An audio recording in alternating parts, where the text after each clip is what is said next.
लेकिन ये बात सही है कि विपक्ष की वजह से मॉनसून सेशन वॉश आउट हो गया। दोनों सदनों की कार्रवाई 114 घंटे चलनी थी, लेकिन लोकसभा में 96 घंटे से ज्यादा का वक्त हंगामे में बर्बाद हुआ। राज्यसभा में भी करीब 77 घंटे हंगामा हुआ। आज आखिरी दिन भी कोई कामकाज नहीं हुआ। हालांकि आज सदन की कार्रवाई शुरू से पहले ही प्रधानमंत्री नरेंद्र मोदी, होम मिनिस्टर अमित शाह और रक्षा मंत्री राजनाथ सिंह समेत एनडीए के सभी बड़े नेता और मंत्री सदन में पहुंच गए।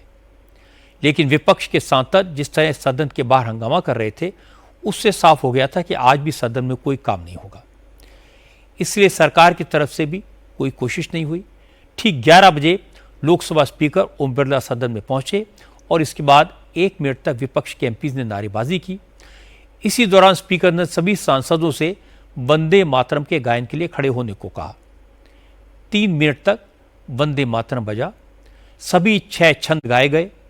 इसमें करीब 3 मिनट 10 सेकंड का समय लगा।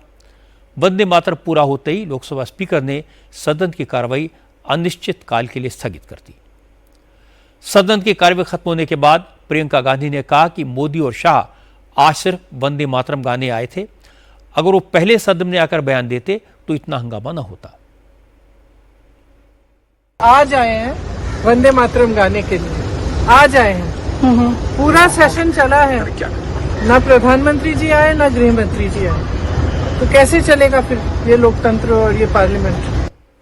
लेकिन संसदीय कार्य मंत्री किरेन रिजिजू ने विपक्ष के रवैये पर अफसोस जताया। रिजिजू ने कहा कि सरकार ने विपक्ष के हंगामे के बीच ही 12 बिल पास करा लिए। सरकार का ज्यादातर काम हो गया, नुकसान तो सांसदों का हुआ। जो सदस्य सदन में गंभीर चर्चा के लिए आए थे, अपने क्षेत्रों के मुद्दे उठाने आए थे, वो अपनी बात नहीं कह पाए। रिजिजू ने कहा कि ऐसा पहली बार हुआ है जब सरकार चर्चा के लिए तैयार थी और विपक्ष चर्चा से भाग रहा था। बिजनेस के दृष्टि से बहुत अच्छा सेशन रहा। कुल 12 बिल्स हमने पारित किए हैं। चर्चा की दृष्टि से अच्छा नहीं हुआ है। लोकसभा में जितना टाइम आवंटित किया गया है, टोटल टाइम एलोकेशन के हिसाब से सिर्फ 19% हमने प्रोडक्टिविटी की दृष्टि से 19% सक्सेस प्राप्त किया है। राज्यसभा में 39%। ये पहली बार है जहां ऑपोजिशन डिस्कशन से भाग रहे थे। पार्लियामेंट्री डेमोक्रेसी में ऑपोजिशन डिस्कशन के लिए डिमांड करते हैं और सरकार उसका जवाब देते हैं। ये तरीका होता है। दूसरा जो मैंने देखा है, विशेष करके कांग्रेस पार्टी में, कांग्रेस के एमपीज अब सोचते हैं कि उसका काम नारा लगाना और प्लेकार्ड बैनर लेकर के हंगामा करना, यही काम रह गया है, ऐसा सोचने लग गया है। नाराबाजी ये तो आप सड़क में कहीं भी कर सकते हैं, सदन में तो चुन के आते हैं, तो वहां तो डिबेट डिस्कशन के लिए आते हैं।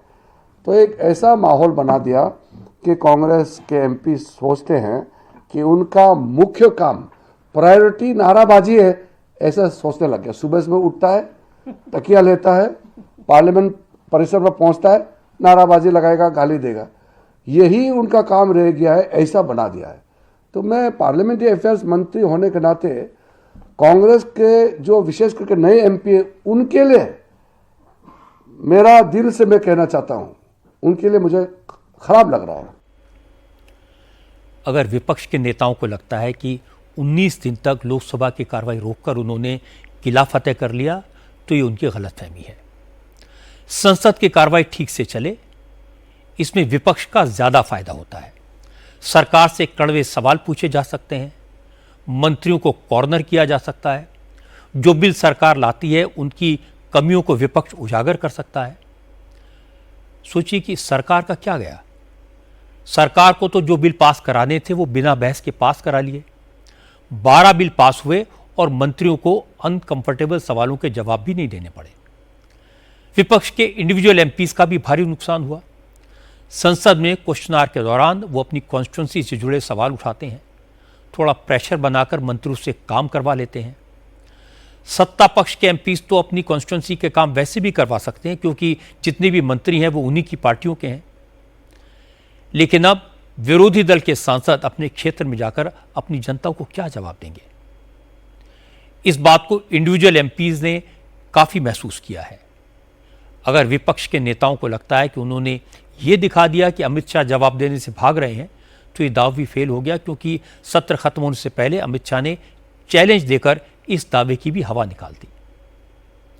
सदन में हंगामा करके, कार्रवाई रोककर विपक्ष ने अपना बहुत नुकसान किया। न माया मिली न राम।